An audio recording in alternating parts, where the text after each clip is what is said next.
l'époque des hypervitesses, des plein de choses à faire et des retards partout. Avancer. Tu dois travailler et travailler. Ordre et désordre. Je dirais sous tension. Connecté. Paradoxal. Je la trouve chamboulée. Prometteuse. Angoissante. Anxiogène. Superficielle. Singulière. Je dirais qu'elle est éreintante. Positif. Complexe. Vous écoutez Craquer l'époque, le podcast des imaginaires politiques.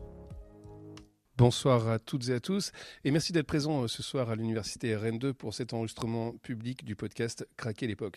Nous avons le plaisir d'accueillir Camille Test, journaliste, essayiste et animatrice du podcast Encore heureux, consacré à la santé mentale, dans lequel elle interroge notamment la place prise par le bien-être dans nos sociétés contemporaines. Camille Test est déjà venue au micro de Craquer l'époque pour discuter de sa critique du développement personnel et de l'industrie du bien-être. Nous sommes donc très heureux de la retrouver ce soir pour un nouveau livre. Elle publie Embrasser la bisexualité aux éditions Les Renversantes. Alors à première vue, on pourrait penser que la bisexualité ne pose pas vraiment de problème. Tout le monde sait bien que cela existe, mais le sujet est rarement pris au sérieux. La bisexualité serait celle d'une personne incertaine, indéterminée, qui, tôt ou tard, finira bien par faire un choix, devenir homosexuel ou hétérosexuel. Freud l'avait déjà suggéré, la bisexualité serait un état transitoire. Et quand la bisexualité n'est pas envisagée comme un état qui finira bien par passer, elle est souvent hyper sexualisée. Affirmer sa bisexualité ouvre alors la voie à toutes sortes de sollicitations non nécessairement désirées, celle d'un plan à trois destiné à nourrir le fantasme assez éculé de certains hommes qui projettent là des vertiges qu'ils ne vivent évidemment pas dans leur vie ordinaire. À cela s'ajoute l'insistance de devoir se prononcer. Mais au fond, tu préfères qui ? Comme si l'on savait forcément si l'on préférait les hommes ou les femmes ou s'il fallait le préférer. Bref, l'hypersexualisation s'accompagne d'une disqualification qui, nous le verrons, est à l'origine d'un mal-être particulièrement inquiétant chez celles et ceux qui se reconnaissent dans la bisexualité. Ce soir, nous allons donc essayer de saisir la réalité de la bisexualité, sa puissance subversive, mais aussi son avenir pour celles et ceux qui considèrent qu'il reste beaucoup à inventer en matière de genre, de sexualité et d'amour. Car à travers une enquête nourrie d'archives, d'analyses culturelles et de témoignages, Camille Test montre que la bisexualité ne met pas seulement en jeu une orientation sexuelle, elle vient aussi troubler des catégories très installées, la division binaire des genres, la stabilité supposée des identités sexuelles et peut-être même notre manière de penser le désir. Camille Test, merci beaucoup d'être avec nous ce soir. Bienvenue à Rennes 2. Merci beaucoup, merci pour l'accueil et pour cette introduction très bien résumée de mon travail. Tu as tout fait en fait. Vous accordez beaucoup d'importance à la parole et à l'écriture. Qu'est-ce que cela signifie pour vous, écrire aujourd'hui dans une époque si agitée ? C'est une très belle première question. Je pense que écrire pour moi, il y a quelque chose de l'ordre de légitimer un sujet en fait. Un livre, et notamment en France, c'est souvent un objet de légitimation qui permet de dire aux gens ce sujet est légitime.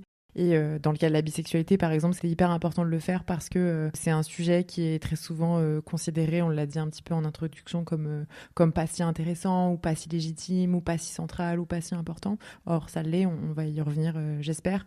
Et donc, en faire un objet, c'était non pas seulement pour moi, le fait de légitimer ce sujet, mais aussi, je pense, pour énormément de personnes bisexuelles qui avaient finalement aussi besoin, je crois, de cet objet pour faire entendre cette légitimité aux autres. Alors, au commencement de votre livre, en tout début, vous dites quelque chose d'assez frappant. Vous avez commencé à écrire ce livre avec de la peur. Vous avez ressenti de la peur et une fois que vous avez terminé ce livre, vous avez ressenti plutôt de la joie. Comment vous expliquez ces variations affectives Qu'est-ce qui s'est passé dans votre écriture ? On est dans un contexte politique à l'international qui est très compliqué, d'un backlash réactionnaire qui touche de nombreuses personnes minorisées, notamment LGBTQ+, et plus particulièrement des personnes trans. Et souvent, quand on va parler de bisexualité, on va entendre des phrases toutes faites du genre vous, les bisexuels, vous êtes privilégiés, c'est pas le moment de parler de ça, vous voyez bien que les personnes qui souffrent, ce sont les personnes trans, par exemple. Et donc, évidemment, j'ai écrit ça avec, en quelque sorte, la peur d'avoir un travail qui desserve, entre guillemets, les personnes bisexuelles, comme si on tirait la couverture à nous ou qu'on se montrait comme plus discriminés que d'autres. Or, je pense que c'est assez facile de débunker ça, ne serait-ce qu'en rappelant qu'il y a de très nombreuses personnes trans qui se disent bisexuelles. Et quand on regarde les chiffres de ce qui peut être vécu, des violences, par exemple, souvent les violences conjugales, intimes, sexuelles vont être décuplées si ces personnes trans se disent bi par rapport à d'autres orientations. Et puis par ailleurs, je pense que de toute façon, comprendre la bisexualité, c'est comprendre, et ce qui arrive aux bisexuels, c'est comprendre une part substantielle du réel. Hein.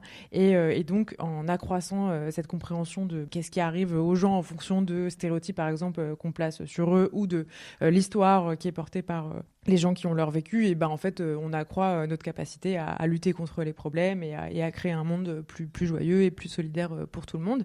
Et donc, ce qui fait que je suis arrivée à un état plutôt joyeux à la fin de cette écriture, c'est que je pense, en tant que personne bi moi-même, ce travail et le fait de me pencher à ce point dans les vécus bi, dans l'histoire bisexuelle, dans tout ce qui nous arrive, et de comprendre pourquoi, par exemple, statistiquement, on est surreprésenté dans des chiffres de dépression, d'addiction, d'automutilation, de précarité, ça m'a libérée un petit peu. Donc, à titre personnel, c'est aussi ça qui m'a rendue joyeuse et soulagée. Je voyais bien déjà dans le cadre de l'écriture que le simple fait de dire à des personnes bi « je suis en train d'écrire ce livre », je voyais des réactions un peu de soulagement, de ce qu'on disait dans votre première question, qui était « mais je suis contente qu'on prenne enfin ce sujet au sérieux ». Justement, est-ce qu'il y a vous dites un peu que le livre est une aventure de pensée pour celui qui le lit, mais pour vous, est-ce que vous avez été surpris par quelque chose ? Est-ce que vous avez découvert quelque chose que vous ignoriez ? Énormément. Enfin, je veux dire, j'avais forcément des connaissances parce que je suis bi, parce que ça fait longtemps que je m'intéresse au sujet. J'ai lu à peu près...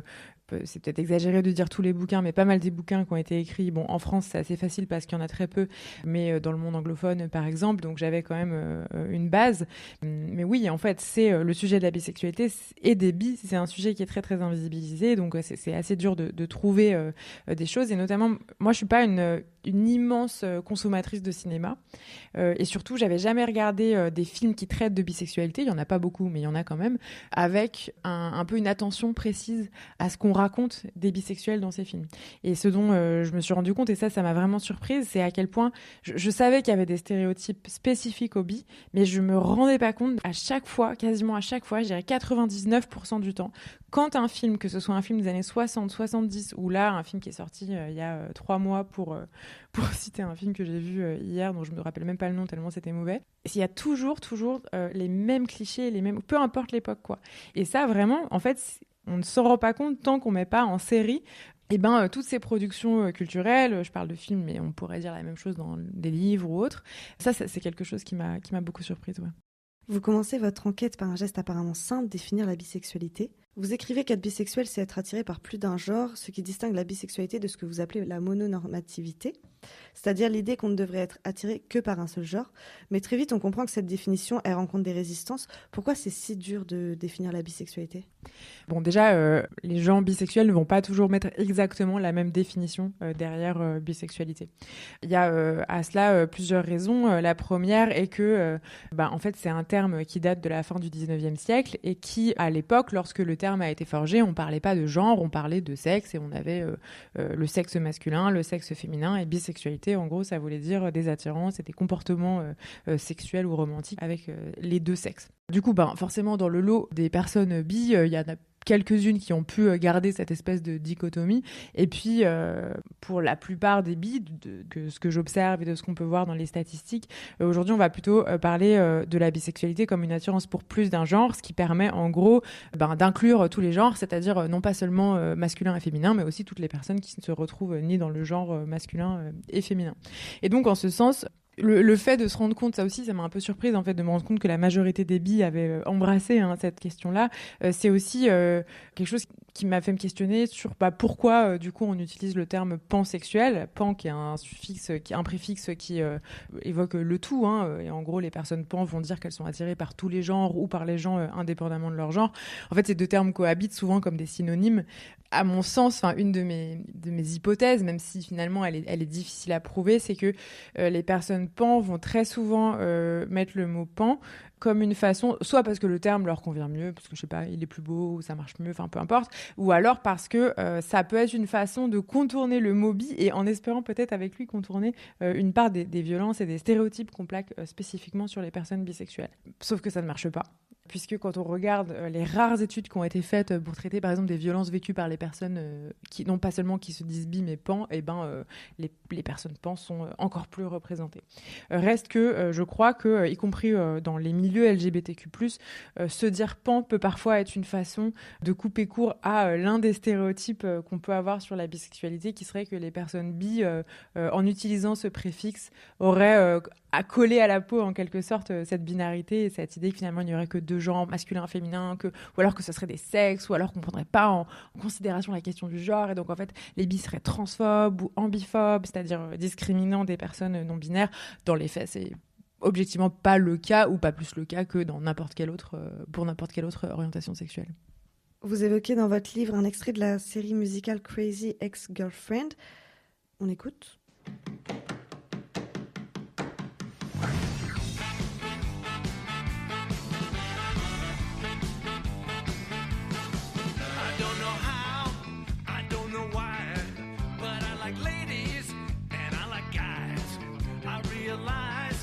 It's a surprise, but now I see that that's just me. It's not like I even tried. So if you ask me how I'm doing, here is my reply. I'm getting by.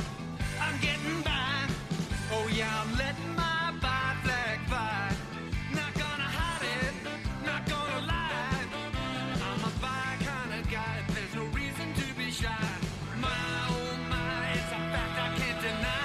I'm bi until the day I die. Now some may say, oh, you're just gay. Why don't you just go gay all the way? But that's not it, 'cause bi's legit. Whether you're a he or a she, we might be a perfect fit. And one more thing, I tell you what, being bi does not imply that you're a player or a slut. Sure, I like sex. Please make him stop.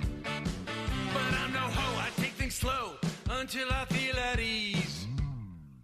So if you ask me how I'm doing, I'm feeling peppy, sprightly, spry. I'm getting by, I'm getting by. And it's something I'd like to demystify. It's not a phase, I'm not confused, not indecisive. I don't have the gotta choose blues. I don't care if you wear high heels or a tie. You might just catch my eye because I'm definitely bi. Big man!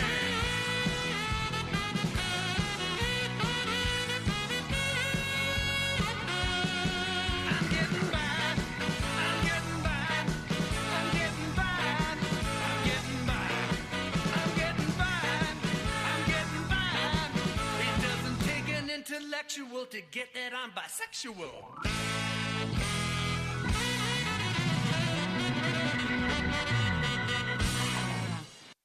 Donc c'est un coming out chanté traité sur un mode ironique. J'ai vu sur internet que certains le représentent comme l'hymne des bi. Qu'est-ce que vous en pensez ? Moi, c'est une chanson que j'aime beaucoup. Bon, déjà parce que j'aime beaucoup la série Crazy Ex-Girlfriend, j'ai décidé que je le citerais, cette série, dans tous mes livres. Je l'ai citée dans mon premier, je la cite dans celui-là, et j'espère que je la reciterai.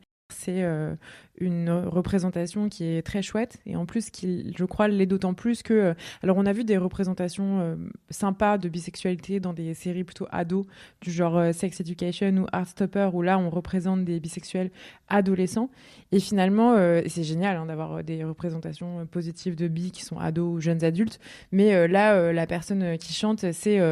un homme qui a largement plus de 40 ans, qui découvre sa bisexualité sur le tard et qui, à travers cette chanson un peu didactique, va expliquer que non, c'est pas un passage, ou que c'est pas qu'il a pas fait de choix, c'est qu'il est vraiment, peu importe le genre de la personne, il est à l'aise avec ça, quoi. Et on le voit dans les chiffres, c'est beaucoup plus difficile pour des hommes de se dire bisexuels que pour des femmes, pour diverses raisons, notamment, je pense, d'injonctions à la virilité qui sont posées sur les hommes, où en fait, être un homme hétérosexuel, ça vient avec un certain nombre de privilèges, et y renoncer, c'est une perte de privilèges. Dire sa bisexualité, c'est renoncer à ses privilèges, et donc, en fait, comme il y a moins d'hommes bi, qui en parlent, on a peut-être aussi moins de représentation dans le réel, par exemple exemple, si on regarde les stars d'aujourd'hui, c'est plus facile de penser à des femmes. Je pense à Angèle, par exemple, à Théodora, pour citer des personnes de ma génération. Et c'est plus dur d'avoir des hommes. Donc là, on a une série qui représente un homme de plus de 40 ans à l'aise avec sa bisexualité. Et forcément, ça fait du bien, quoi. De là à en faire un hymne, bon, je sais pas. En tout cas, c'est votre hymne à vous, puisque vous le mettez dans tous les livres. En tout cas, effectivement, je trouve que la série Crazy Ex-Girlfriend, de manière générale, a un hymne pour un peu chaque situation de la vie, donc c'est pas mal. Alors, vous montrez que la bisexualité possède un potentiel de subversion. Alors, très basiquement, en quoi consiste ce potentiel, cette puissance subversive de la bisexualité ?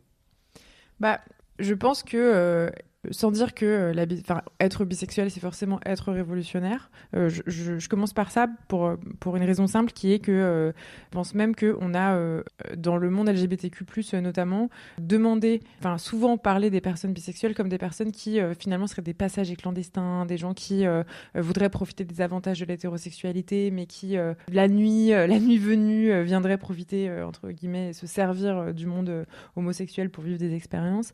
Et que donc il serait en ce sens pas assez militant.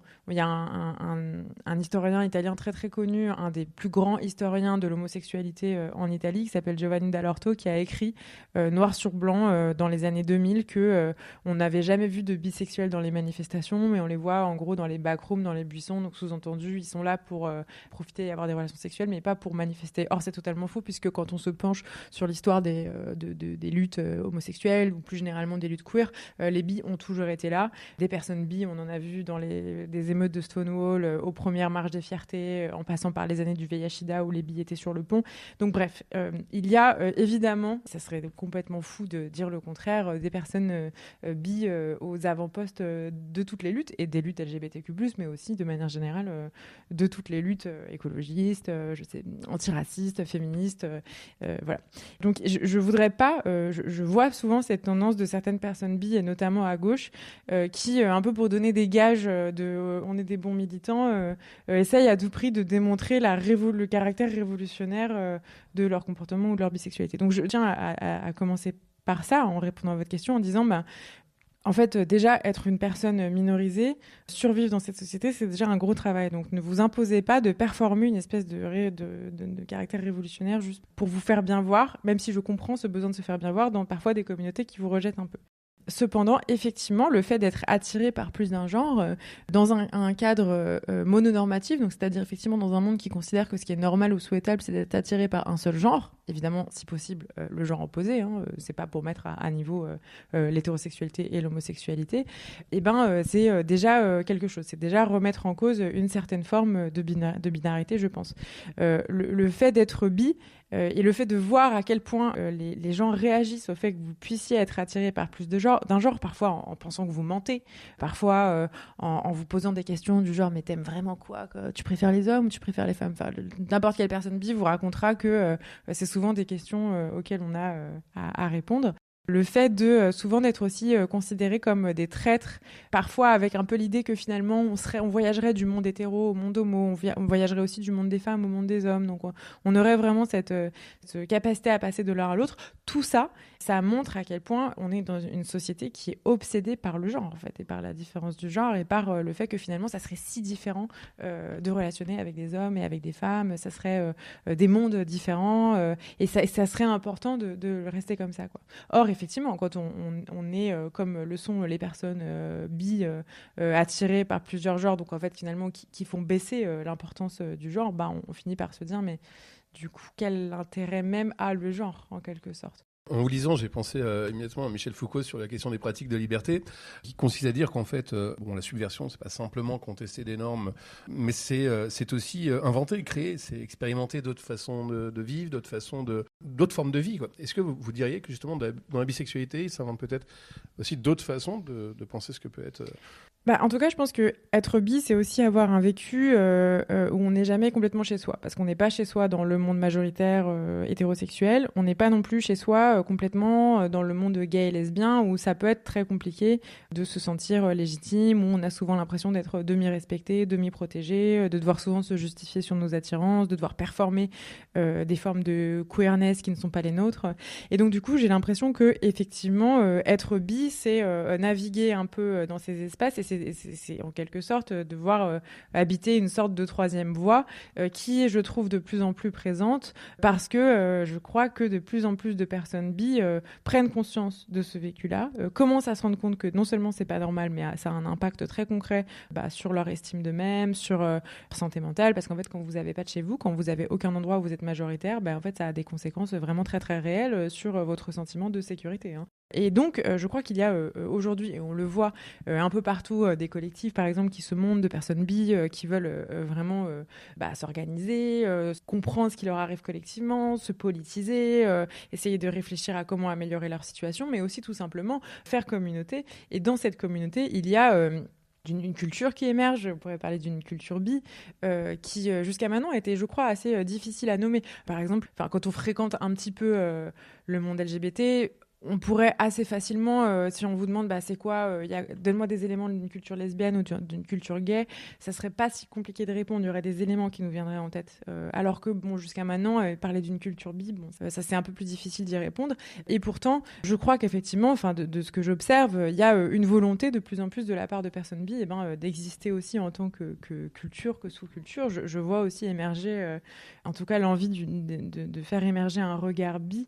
Aux États-Unis, par exemple, il y a une structure qui finance, ou qui donne de l'argent à des réalisateurs bi, à des créateurs de contenu bi, à des artistes bi, dans l'espoir justement de faire émerger cette sensibilité qui effectivement est propre à ces gens qui habitent plusieurs mondes, et d'ailleurs une sensibilité qui pourrait se rapprocher d'autres expériences, un peu d'habiter plusieurs mondes. Je sais que pour en avoir parlé avec des personnes bisexuelles qui sont également métisses, ou d'autres qui sont adoptées, par exemple, qui sont issus plutôt qui sont racisés, dont les parents sont blancs ou des choses comme ça, peuvent un peu décrire même si c'est pas tout à fait comparable, c'est pas de dire que c'est les mêmes expériences, mais c'est de dire qu'il y a quelque chose de similaire dans le fait d'habiter plusieurs mondes, et donc ça fait émerger une sensibilité particulière qui, je pense, a un intérêt, oui.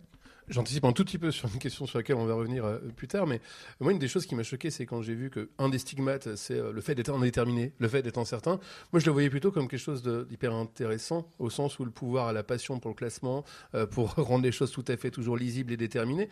Et finalement, ce qui s'invente, c'est aussi le fait d'affirmer l'indétermination. Est-ce qu'on ne pourrait pas retourner la chose de façon complètement affirmative ? Oui, je suis d'accord. D'ailleurs, dans les expressions un petit peu usuelles dont on parle sur les bisexuels, et notamment en anglais, on parle de chaotic bisexual.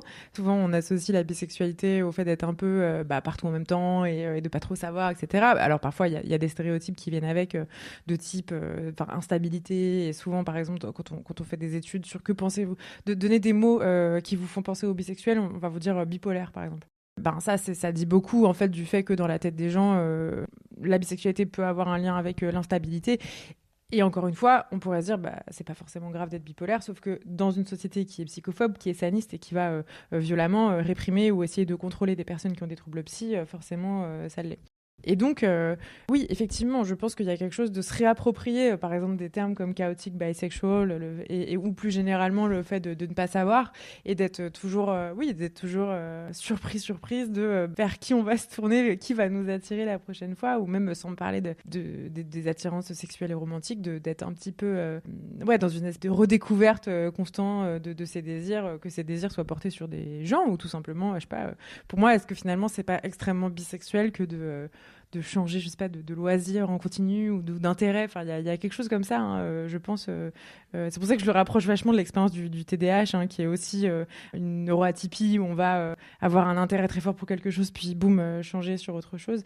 Et je pense que oui, c'est mal vu dans une société saniste, mais oui, on devrait se le réapproprier, quoi. Certaines recherches postcoloniales montrent qu'il existe des sociétés où la division binaire entre les genres n'existe pas de la même manière. Certaines reconnaissent un troisième genre, d'autres organisent autrement les idées sexuelles. On a parfois l'impression qu'il existe un couplage assez fort entre un certain ordre économique, notamment capitaliste, et un ordre sexuel fondé sur la stabilité des identités et la polarisation des genres. Or, cette dimension économique, elle reste assez en retrait dans votre livre. Est-ce que c'est un choix délibéré de votre part ? Et comment pensez-vous ce lien entre organisation économique et organisation des normes sexuelles ? C'est une question qui est, je trouve, assez compliquée et je pense que moi, je veux revenir à l'objet de ce livre. En fait, l'objet de ce livre, c'était de raconter, de faire une espèce d'état des lieux de aujourd'hui, qu'est-ce que ça veut dire être bisexuel, c'est quoi ? Et qu'est-ce qui nous arrive ? En fait, c'était si je devais résumer un peu la question, c'est mais qu'est-ce qui nous arrive en tant que bi ? Donc c'est une invisibilisation très forte de nous en tant que de cette orientation sexuelle et romantique. C'est, je l'ai dit un petit peu, des stéréotypes très importants qui vont exister dans la tête des gens, mais qu'on va aussi retrouver dans la fiction, dans les discours qui sont portés sur les bi, etc. Et c'est des conséquences très concrètes en termes de santé mentale, de précarité, de comment la société va se positionner vis-à-vis de nous. Pour donner un exemple très concret, c'est dans le monde de la justice, de la justice migratoire notamment, si vous êtes une personne bisexuelle, vous avez beaucoup moins aujourd'hui de chances d'obtenir l'asile que si vous êtes une personne gay ou lesbienne, parce que les juges vont avoir une compréhension biphobe en fait de votre réalité, vont considérer que vous êtes une sorte de demi-hétéro et donc en gros vous avez juste à rentrer chez vous et à vous planquer dans l'hétérosexualité jusqu'à la fin de vos jours. Or, évidemment, ça ne marche pas comme ça. Et quand vous rentrez chez vous, vous êtes tout autant que les autres passibles d'emprisonnement ou même de mort parfois. Et donc, moi, j'avais envie de dresser ce constat-là comme vraiment le b.a.-ba de ce qui arrive aux bi, avec un état des lieux de comment on fait pour résister à ça. Mais en fait, je crois qu'il faut bien comprendre que c'était important d'avoir cette base-là. En fait, aujourd'hui, jusqu'à maintenant, si vous rentrez dans une librairie, vous trouvez des livres sur tout un tas de sujets, sur tout un tas de communautés minorisées. Et sur la question de la bisexualité, moi, je n'avais pas trouvé le livre de base dont j'aurais eu besoin pour avoir vraiment le b.a.-ba de ce qui m'arrive. Donc voilà, mes ambitions, elles étaient celles-ci. Et honnêtement, je pense que ce dont vous parlez dans le cadre de votre question, ça mériterait, et j'espère que ça va arriver, et je sais que ça va arriver, des réflexions bien plus élaborées que ce que j'ai fourni moi. Alors, c'est une question volontairement naïve, mais on a un très grand nombre de termes, polysexuel, plurisexuel, pansexuel, bisexuel, etc. Et la liste pourrait s'allonger encore. La question est, qu'est-ce que cette inflation de désignation, finalement, raconte ? Et est-ce qu'il n'y a pas le risque aussi de fragmenter toutes ces communautés politiques ?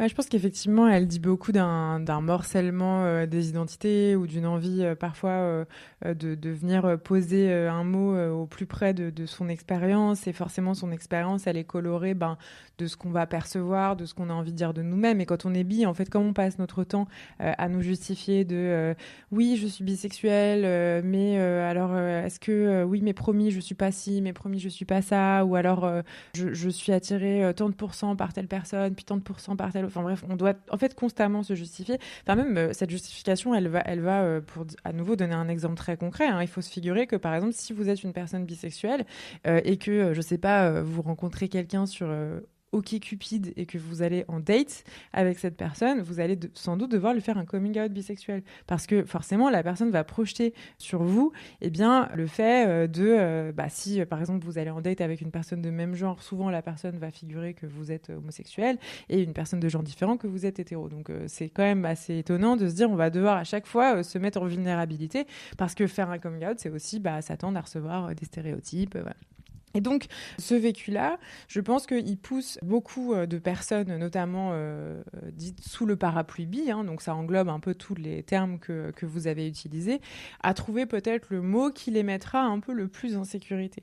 Je donnais tout à l'heure l'exemple de pansexuel. Je pense que beaucoup de gens vont se dire pansexuel, justement, pour au moins contourner certaines choses qu'on va dire sur les bi, parce que comme c'est le terme le plus connu pour qualifier les gens attirés par plus d'un genre, c'est aussi celui qui en prend le plus plein la gueule, pour ainsi dire. Moi, je pense que effectivement, et c'est pour ça que j'ai choisi d'appeler ce livre « Embrasser la bisexualité » et pas « Embrasser les omnis, poly, pensées, bisexualité », parce que je voulais un terme qui soit simple, qui est quand même le terme qui est le plus connu de tous et qui nous permette de nous rassembler, on va dire, sous une étiquette ou sous quelque chose qui nous permet de réfléchir ensemble à nos situations, sachant que entre le vécu d'une personne qui se dit polysexuelle ou omnisexuelle ou pansexuelle ou bi, globalement on a quand même beaucoup en commun, voire quasiment tout. Donc je pense que à la fois sans délégitimer le fait qu'on puisse ne pas vouloir se dire bisexuel, d'ailleurs en fait rien n'oblige personne à nommer ses attirances sexuelles et romantiques, je le dis, c'est une création littéralement du 19e siècle et de l'Occident, donc je pense que, j'espère en tout cas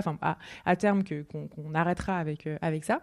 Mais je pense quand même que c'est intéressant, politiquement en tout cas, de poser un terme. C'est pour ça que j'aime bien parler de parapluvie, parce que ça permet de regrouper toute cette petite famille. Vous évoquez dans votre livre ce que vous appelez une vague silencieuse. La bisexualité, elle semble progresser de manière notable chez les jeunes générations. Pouvez-vous nous donner quelques chiffres et surtout nous aider à comprendre ce phénomène ? Oui, ce que je peux vous dire par exemple, c'est que selon les estimations qu'on a en France, les personnes bisexuelles de moins de 30 ans sont aujourd'hui 10%, et sachant que dans les 10%, c'est à peu près 15% de femmes et 5% d'hommes. Donc c'est, je l'ai dit un petit peu tout à l'heure, mais davantage de femmes qui se disent bisexuelles. Ça ne veut pas dire qu'en soi, il y a plus de femmes bi, mais que c'est plus facile pour elles d'utiliser ce terme parce que la fluidité est davantage tolérée chez les femmes, parce que je pense qu'il y a aussi la 4e vague féministe est venue avec vraiment une recherche de la sortie de l'hétérosexualité pour échapper aux logiques patriarcales autant que possible, et donc que finalement les femmes ont beaucoup à gagner à s'extraire de l'hétérosexualité quand les hommes n'ont pas forcément autant à gagner, ce qui à mon avis explique ces différences-là. Il faut rappeler aussi que 83% des gens seraient dans le placard dans le monde. Ça veut dire que en fait, 83% des gens que vous croisez au quotidien, sans doute, ne sont pas hétéros, on va dire, ou ne sont pas cisgenres, et donc sont sans doute quelque part, sans doute pour beaucoup, proches de la bisexualité. Et moi, je le vois dans le cas de la sortie de ce livre. Peu importe l'âge des gens, peu importe la génération, dès que je parle de ce livre, il y a toujours quelqu'un pour me dire ah oui, non, moi je suis pas bi, mais par contre j'ai eu telle expérience. Je les regarde vraiment, je me dis bon, je vais rien dire, mais vous me décrivez quand même vraiment beaucoup ce que c'est la bisexualité, quoi. Moi, j'ai trouvé cette statistique très heureuse, le fait de voir qu'il y avait une augmentation de la bisexualité chez les jeunes. Alors, comment on peut l'interpréter ? On a commencé à l'évoquer. Est-ce que c'est parce qu'il y a une plus grande acceptation sociale, ou est-ce que, justement, la génération qui arrive est en quête d'invention et cherche justement à réinventer les modèles amoureux hérités, et donc embrasse l'expérience aussi de la fluidité, quoi. Oui, je pense que c'est tout ça à la fois, en fait. C'est que on est quand même, les luttes queer, d'une manière générale, ont quand même fait leur part. On a gagné un certain nombre de droits qu'on pourrait très bien perdre, je le rappelle. Mais pour l'instant, on les a, et en tout cas, pas partout, parce que on voit par exemple ce qui se passe aux États-Unis. Enfin, je veux dire, les droits des personnes trans régressent, donc voilà. Mais il n'empêche que, avec ces droits est venue forcément une évolution des mœurs, plutôt même cette évolution des mœurs a sans doute précédé ces avancées légales. Je crois qu'il y a aussi, d'une manière générale, une culture de la fluidité qui est en train de se développer, qu'on doit beaucoup, pour le coup, aux personnes qui, justement, ne sont pas dans des binarités. Donc, je pense aux personnes non-binaires, par exemple, mais les personnes bi aussi, de par le fait qu'on l'a dit, elles questionnent pas mal de binarités. Et donc, je pense que tout ça, évidemment, à chaque génération, ça devient de plus en plus évident. Si bien que c'est assez rigolo, dans le cadre de cette promo, je parle souvent à des journalistes qui ont plutôt dans les 50-60 ans et qui me disent je suis bien content qu'on parle de ça parce que ma fille est bi, mon fils est bi. Enfin, j'ai l'impression que tous les enfants de journalistes sont bisexuels. Et donc, c'est effectivement très joyeux, je le rejoins.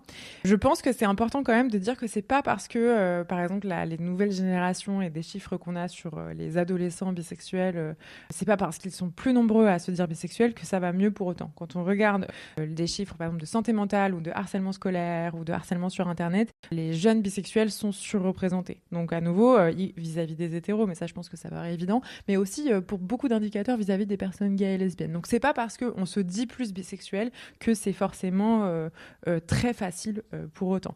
Et ce qui est important, c'est que aujourd'hui, c'est le cas en France, mais dans plein d'autres pays, il y a très très peu de politiques pour accompagner les jeunes bisexuels. Bon, il y a déjà très peu de politiques pour accompagner les jeunes personnes LGBTQ+, de manière générale, mais il y a une invisibilisation des enjeux bi qui est telle, et une incompréhension, par exemple dans les écoles, de ce que c'est la bisexualité, qui fait que les bis sont encore moins accompagnés que leurs homologues gays et lesbiens. Il y a des chiffres, par exemple, qui montrent que alors que vous avez ne serait-ce que, 20% de chance, en gros, je me souviens plus des chiffres exacts, mais d'avoir un membre de l'équipe pédagogique qui soit gay, un peu moins lesbienne, mais quand même, vous avez genre 4% de chance d'avoir un membre d'une équipe pédagogique qui se dit bisexuel. Donc ça veut dire qu'en termes de représentation, donc de gens que vous pouvez, sans forcément tout savoir de leur intimité, au moins vous pouvez vous dire « Ah bah oui, monsieur machin, le prof de techno, il est bi », ça tombe vraiment très très bas, et donc forcément, ça a un effet sur l'acceptation de soi, le fait de se sentir normal, le fait de se sentir respectable, etc.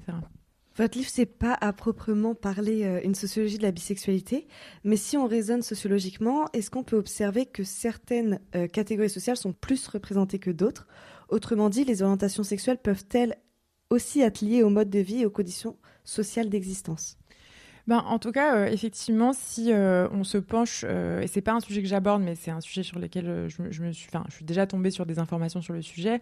En gros, plus vous êtes privilégié, plus vous pouvez au moins considérer le fait que vous êtes potentiellement bisexuel. Ce qui est pas étonnant parce que, encore une fois, c'est une orientation sexuelle et romantique qui est plutôt qui n'est pas plus récente que les autres, au sens où il y a toujours eu des attirances pour plusieurs genres, même dès l'Antiquité. On a des exemples. Le plus grand exemple, c'est Jules César, dont on disait qu'il était le mari de toutes les femmes et la femme de tous les maris.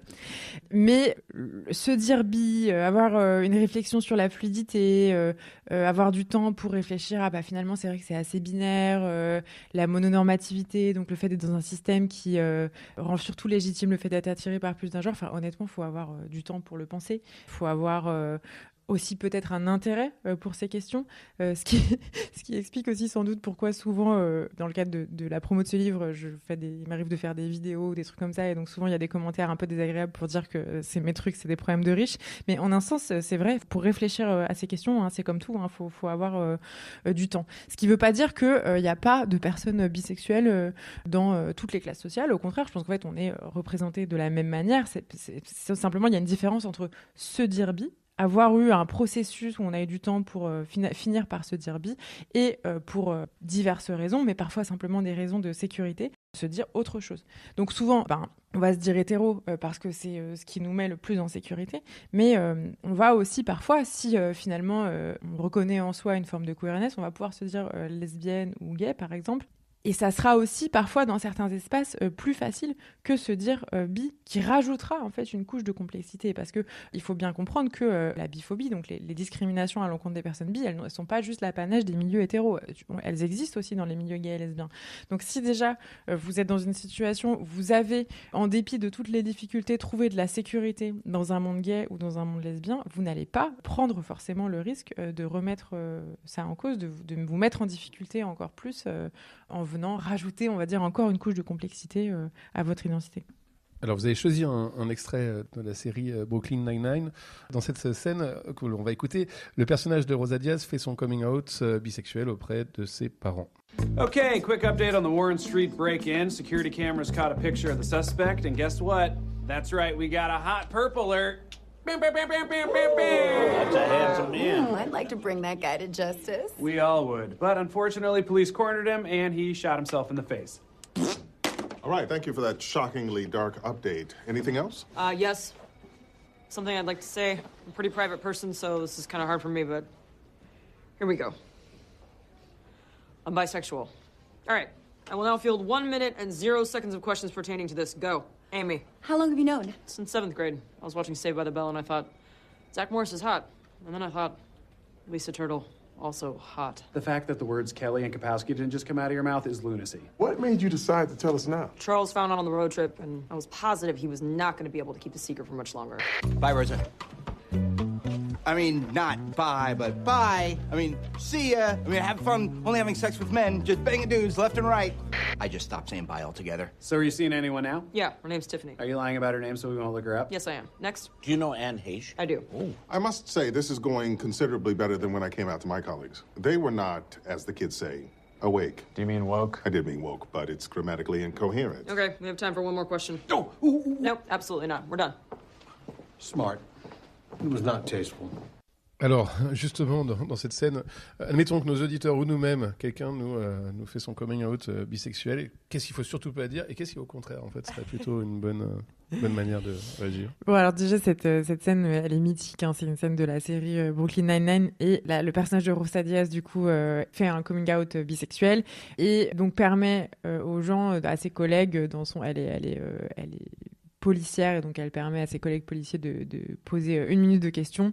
En fait, c'est compliqué parce que c'est des gens qu'elle connaît, donc c'est trop mignon de demander depuis quand tu sais, ou ce genre de choses. Mais après, c'est toujours pareil, il y a des choses qui sont assez intimes, donc je dirais des questions générales, pourquoi pas, si la personne est OK pour répondre. Donc commencer par dire est-ce que c'est OK si je te pose des questions, et peut-être éviter des questions sur tout ce qui est de l'ordre des pratiques sexuelles, et aussi surtout nombre de partenaires de tel genre versus de tel genre. Alors, et notamment parce que souvent c'est utilisé comme une façon de dire à la personne prouve-moi. Donc, ah ouais, d'accord, t'es bisexuel, mais alors t'as couché avec combien de garçons, puis avec combien de filles? Et ça, c'est vraiment très très oppressant, notamment parce que souvent pour des personnes bi, finalement, le désir et les attirances va précéder les pratiques effectives. Donc, par exemple, je sais pas, vous êtes une personne bi issue plutôt du monde hétéro, bah, en fait, il y a de très fortes chances que vous ayez beaucoup plus d'expériences hétéro, en tout cas amoureuses ou sexuelles. Et donc, en fait, si on vient vous mettre la pression à vous dire ah ouais, t'as couché avec combien de personnes de même genre, ça va forcément être assez compliqué.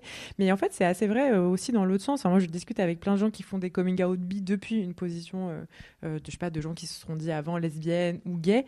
Et finalement, on leur demande aussi de prouver ah ouais, est-ce que t'es vraiment bi, alors parle-moi de tes relations hétéro, est-ce que t'en as vraiment eu, est-ce que t'as vraiment aimé et tout. Donc voilà, si on peut éviter d'aller sur le terrain trop précisément de l'amour et des relations sexuelles, ça soulagera tout le monde, je pense. Une statistique qui m'a vraiment frappé, certaines personnes disent qu'elles ne pourraient pas s'engager avec une personne bisexuelle, et donc vous citez une enquête qui montre que 2 personnes sur 5 déclarent qu'elles n'entretiendraient pas une relation amoureuse avec une personne bi, comme si finalement une personne bisexuelle ne pouvait pas choisir une relation exclusive si l'un et l'autre le souhaitaient, quoi. C'est-à-dire, qu'est-ce que ça révèle selon vous ce chiffre ? Bah, je pense que ça dit beaucoup du stéréotype sur les personnes bi, qu'on serait des personnes forcément volages, forcément infidèles. Encore une fois, on parlait tout à l'heure de comment la bisexualité met en exergue l'importance du genre. En fait, ce que disent les gens souvent, c'est tu ne pourras pas être satisfait en relation avec moi parce que par définition, ou parce que je n'ai qu'un genre, et donc du coup, si t'es avec moi, je suis une femme, t'as forcément besoin d'aller voir un homme à côté. Donc il y a vraiment cette idée qu'on aurait besoin, entre guillemets, de consommer plusieurs genres en même temps.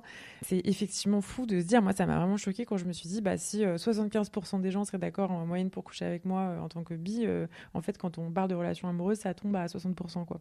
Et on pourrait se dire à la fois, bon bah tant mieux, parce que moi j'ai pas forcément envie de tomber amoureuse de gens qui auraient des stéréotypes biphobes ou autres, mais ça dit quelque chose, ouais, de l'angoisse des gens quant à cette orientation sexuelle. Et ce qui est le plus drôle dans cette étude, c'est que même des bi, évidemment très peu, mais vont répondre que eux non plus ne seraient pas chauds de sortir avec des bi. Et je pense que ça dit beaucoup aussi de la biphobie intériorisée que peuvent avoir beaucoup de bisexuels.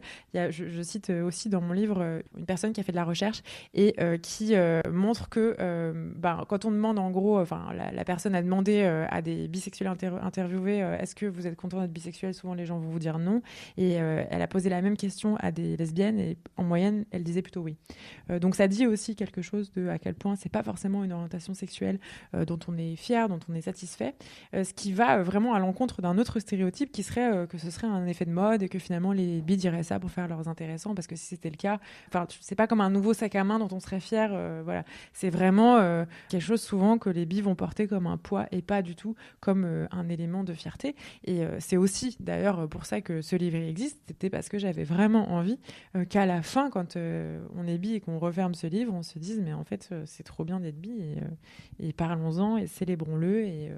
C'est peut-être l'un des points les plus sensibles de votre livre. Vous évoquez l'existence d'une biphobie interne au sein même des espaces LGBTQ+. Comment vous expliquez que les personnes bisexuelles aient pu être à ce point mises à l'écart, alors que même leur reconnaissance devrait être un enjeu central des luttes ? Je pense qu'il y a plusieurs choses, mais notamment quand on s'intéresse un petit peu Alors déjà, quand on s'intéresse, on en a parlé un peu tout à l'heure, à la création du terme bisexuel, il arrive à la fin du 19e siècle, à un moment où sont aussi forgés les termes homo et hétéro, juste 20 ou 30 ans avant. Et tout au long du 20e siècle s'impose une dichotomie homo-hétéro, où finalement, dans la tête de la plupart des gens, on va devenir soit homo, soit hétéro, mais il n'y aurait pas d'entre-deux. Et ce, même si à partir des années 50, des chercheurs comme Alfred Kinsey par exemple vont vraiment débunker ce truc-là en montrant qu'en fait il y a évidemment plein de gens qui sont attirés par plusieurs genres en même temps. Bon, à l'époque ils parlent encore de sexe, mais vous avez l'idée. Et donc évidemment cette binarité, elle va pas toucher que des hétéros, elle va aussi toucher des personnes homosexuelles qui elles aussi vont penser à travers cette binarité. Et aujourd'hui, même si elles sont moins nombreuses que les hétéros à nier l'existence même de la bisexualité, elles existent quand même. Et puis après, si on s'intéresse moi je me suis demandé, mais en fait, pourquoi finalement il y a un intérêt de la part de certaines personnes homosexuelles à considérer que la bisexualité n'existe pas. Parce que si on s'intéresse aux effets réels de l'existence de l'hétérosexualité, c'est ce qu'a fait notamment un chercheur qui s'appelle Kenji Yoshino, ça vient fragiliser le statut de l'hétéro. Parce que finalement, pour les hétéros, on comprend pourquoi la bisexualité, ça pose problème. Parce que si vous êtes dans un système d'hétérosexualité obligatoire, où le fait d'être hétéro vous confère des privilèges, quand vous êtes hétéro, vous avez juste à dire, par exemple, je m'appelle Francis et je suis amoureux de Josiane, et ça y est, vous êtes hétéro et vous avez les privilèges qui viennent avec. Alors que si la bisexualité existe, c'est pas parce que vous vous appelez Francis et que vous êtes amoureux de Josiane que forcément vous pouvez quand même être queer, ou voilà. Donc on pourrait se dire, super, l'existence de la bisexualité et le fait que la bisexualité existe vient fragiliser les hétéros, en tout cas cette facilité pour eux d'avoir des privilèges, et donc super, et même les personnes homosexuelles devraient être trop contents et super vivent la bisexualité. Or dans les faits, on voit que c'est pas forcément le cas, et donc j'ai essayé de comprendre pourquoi, et donc je me suis penchée sur les luttes LGBTQ+, et notamment les luttes homosexuelles dans les années 70, même un peu avant, pour essayer de comprendre comment était perçue la bisexualité. Et ce qu'on voit, et notamment, à nouveau, c'est beaucoup le travail de Kenji Yoshino qui a pu le mettre en valeur, c'est que les militants homosexuels qui militaient pour des droits et pour la reconnaissance et la protection des personnes homosexuelles à partir des années 70 vont vraiment voir la bisexualité un peu comme un caillou dans leurs chaussures. Pour plusieurs raisons. Pour les militants qu'on pourrait qualifier d'assimilationnistes. Donc ça, ce sont ceux qui vont essayer de montrer à la société que, à part le fait d'être attiré par une personne de même genre, vous êtes tout à fait pareil que les hétéros. Vous avez un chien, vous avez une maison, vous êtes gentil, vous êtes sage. Enfin, il y a vraiment quelque chose de l'ordre de promis, on est pareil. La bisexualité, qui à cette époque a déjà une image de quelque chose de volage, qui évoque en gros les plans à3 et le polyamour, pour le dire comme ça, on prend avec la bisexualité et son existence le risque de passer, encore une fois, pour des gens qui seraient déviants. Donc les assimilationnistes ne veulent pas ça. Maintenant, les militants libérationnistes, donc qui sont plutôt, eux, dans une volonté de faire reconnaître les droits des homosexuels via une identité, une façon très provocante de parler de l'homosexualité. Il y a une stratégie qui est dite la stratégie du coming out, où on dit aux gens, mais faites vos coming out, assumez, montrez votre homosexualité, montrez votre différence, parce que en se constituant en une communauté homogène, stable, très différente de l'hétérosexualité, on va gagner le combat. Eux, ça les arrange pas trop non plus. Parce que finalement, la bisexualité, elle vient un petit peu gommer les frontières entre les homos et les hétéros. Elle vient créer un pont qu'on n'a pas envie d'avoir dans cette stratégie politique-là. Donc ça fait partie des raisons pour lesquelles je pense c'est créer une culture un peu biphobe, en fait, y compris dans les milieux queer, où en fait on va voir les bis pour diverses raisons, comme des traîtres, ou comme en tout cas des éléments qu'il faut regarder un peu avec méfiance. Avec l'idée aussi, je l'ai dit, donc les bis seraient finalement là pour profiter des avantages de l'homosexualité la nuit et de l'hétérosexualité le jour. Dans les années, on va dire, 80, qui sont des années assez intéressantes, par exemple pour l'histoire des lesbiennes, avec tout le courant du lesbianisme politique, et l'idée que finalement, si le féminisme est la théorie, le lesbianisme est la pratique, et qu'une façon de refuser le patriarcat, c'est refuser les relations avec les hommes, et certaines femmes, y compris celles qui présentent des attirances pour plusieurs genres, vont se dire lesbiennes politiques, et donc vont renoncer complètement aux hommes. Là aussi, on va voir un regard un peu condescendant sur les femmes bi qui seraient à nouveau pas assez révolutionnaires, ou qui n'auraient pas le courage de renoncer complètement aux hommes, ou qui parfois sont présentées vraiment comme des connes qui n'ont pas la force mentale quelque part de refuser les hommes. Et donc tout ça, pour moi, ça crée une espèce de culture, en fait, un peu biphobe, une sorte que moi, je vois même un peu comme un folklore biphobe aujourd'hui, qui, de façon assez étonnante, va parfois rejaillir dans la bouche de personnes dans le monde LGBTQ+, qui n'ont même pas 20 ans, et qui vont dire quasiment mot pour mot ce qu'on pouvait entendre parfois sur les bis dans les années 70. Alors, vous montrez d'ailleurs que ça a un coût psychique qui est énorme. Il y a toute une série de chiffres que vous présentez, qui sont, moi, qui m'ont là aussi énormément surpris. Donc, on a une série d'indicateurs qui témoignent du mal-être particulièrement élevé chez les personnes bisexuelles. Est-ce que vous pouvez nous dire justement, nous parler un peu de ces risques psychiques et physiques qui sont vécus par les personnes bisexuelles? Alors effectivement, les personnes bis sont surreprésentées dans toutes les études dont on dispose pour ce qui est de la dépression, de l'anxiété, de l'automutilation, du risque de faire une tentative de suicide.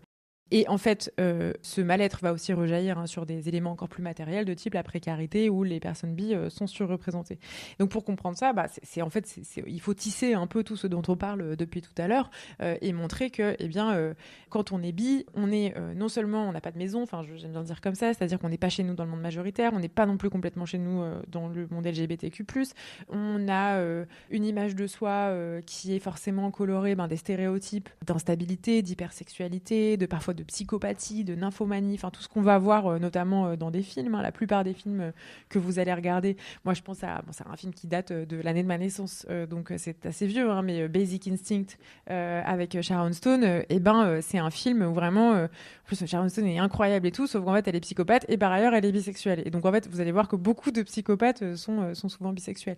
Donc, et puis plus récemment, que ça date déjà un peu, vous avez par exemple Frank Underwood dans la série House of Cards qui est ce politicien manipulateur, forcément il est bi parce que souvent pour montrer qu'un personnage est manipulateur, on va montrer qu'il est bisexuel. Et forcément quand vous vous construisez et que vous vous rendez compte que vous êtes bi, vous n'êtes pas imperméable au monde. Donc vous allez forcément à un moment vous dire attends mais si cette personne est manipulatrice, peut-être que moi aussi. Puis vous allez discuter avec des gens, vous allez parler de votre bisexualité, on va toujours remettre en cause votre légitimité en vous disant mais non, t'es pas vraiment bi, t'es juste une lesbienne dans le placard, t'es juste un gay dans le placard, ah oui t'es vraiment bi mais alors t'as couché avec combien de personnes, voilà, il va y avoir un enjeu à se justifier constamment pour un peu tout.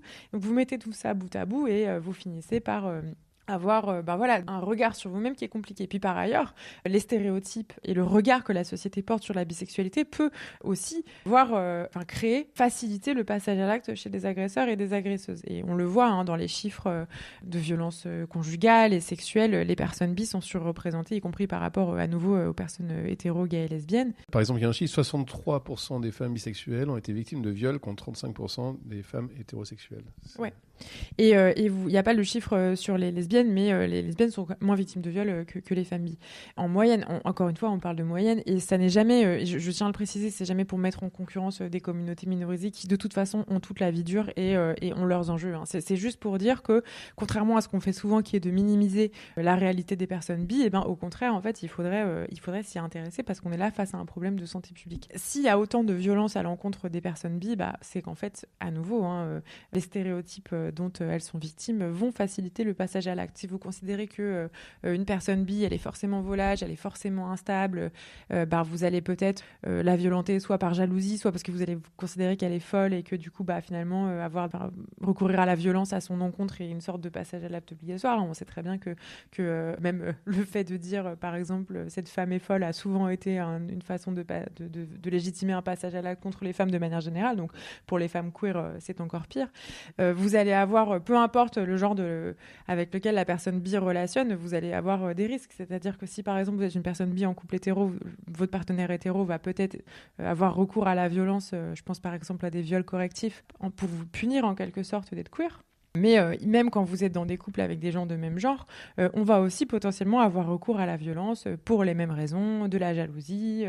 Moi, on m'a relaté à plusieurs reprises une pression à avoir des rapports sexuels qui en fait pourrait s'apparente à du viol, avec l'excuse de si tu ne couches pas avec moi, t'es qu'un sale hétéro ou t'es qu'une sale hétéro. Donc voilà, à nouveau, c'est comment une orientation sexuelle et romantique est perçue dans la société et quelles conséquences très matérielles ça a. Et on voit bien que c'est pas que des conséquences réjouissantes, même si, peut-être j'anticipe une question, je tiens à le dire, c'est pas parce qu'on dresse ce constat terrible que c'est pas formidable par plein d'autres aspects d'être bisexuel. Je tiens à le dire parce que l'autre jour à la radio, on m'a dit mais vous avez pas peur de déprimer les gens ? On a commencé l'émission avec pratique d'invention et de création, quoi. Oui, c'est vrai, mais non, mais je le dis parce que à nouveau, cette question me l'a posée dans le cadre d'une émission où c'est une psy qui m'a dit mais je pense que vous faites la mauvaise chose et vous, en gros, dresser un constat basé sur des chiffres et sur des témoignages sur ce que vivent vraiment les bisexuels, c'est contre-productif parce que vous allez les déprimer. Bon, je vous laisse imaginer l'orientation politique de cette personne, mais en attendant, je me sens quand même obligée de m'en justifier en disant, moi je pense que la vérité, elle libère. Et donc oui, effectivement, c'est vrai que dans un premier temps, moi quand je suis tombée sur ces chiffres, je peux pas dire que ça m'a fait particulièrement plaisir quand je me suis rendu compte parce que évidemment, c'est pas moi, femme blanche qui a fait des études et qui suis pour l'instant, je touche du bois en bonne santé, qui suis le plus à risque en fait. Mais c'est évidemment plus une personne bi, elle va accumuler avec potentiellement de la précarité ou d'autres endroits de son identité qui sont minorisés, plus elle va prendre des risques. Et je pense que même si effectivement c'est pas très agréable de regarder ces chiffres en face, et ces réalités en face, en fait, à terme, c'est ça qui fait qu'on va pouvoir se battre contre ces réalités négatives et donc s'en libérer. Alors, il reste très très peu de temps. On avait une dernière question sur la culture bi qui est justement lumineuse sur le coup. Justement, vous terminez votre livre sur un chapitre sur la culture bisexuelle. Vous parlez même d'un réveil bi. Comment ce réveil il se manifeste ?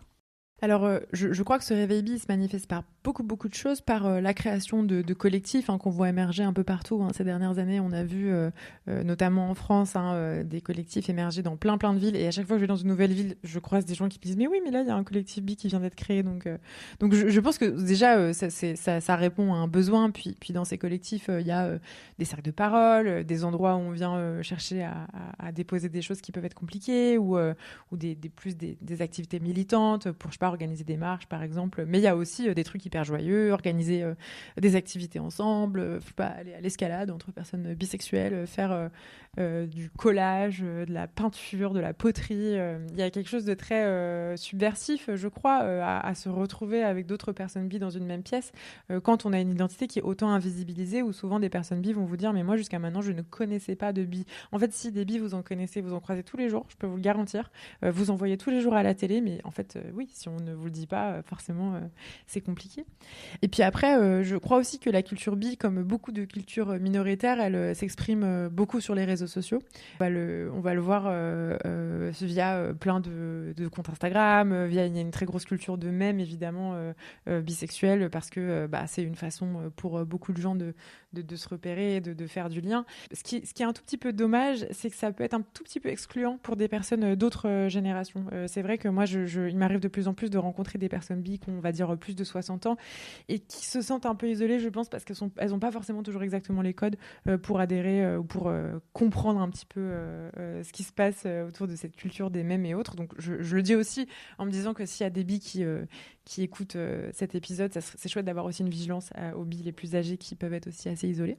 Et puis, on voit aussi, je pense, de nombreux artistes, chanteuses, créateurs de contenu, youtubeurs, réalisateurs qui sont bisexuels, qui racontent et montrent la bisexualité de façon de plus en plus chouette et joyeuse et surtout objective. Et ça, c'est vraiment hyper enthousiasmant. Camille Tess, on vous remercie pour cet échange et on vous recommande de lire le livre de Camille Tess, Embrasser la bisexualité, aux éditions Les Renversantes. Craquer l'époque est un podcast produit par Radio Radio, en partenariat avec Collatéral, la Gaîté Lyrique, les Chants Libres et l'Université culturelle de Rennes 2. Cet épisode a été réalisé par Milia Taubels et Romain Huette et il a été enregistré à l'Université Rennes 2. Rendez-vous la semaine prochaine avec un nouvel invité pour questionner l'époque dans laquelle nous nous trouvons.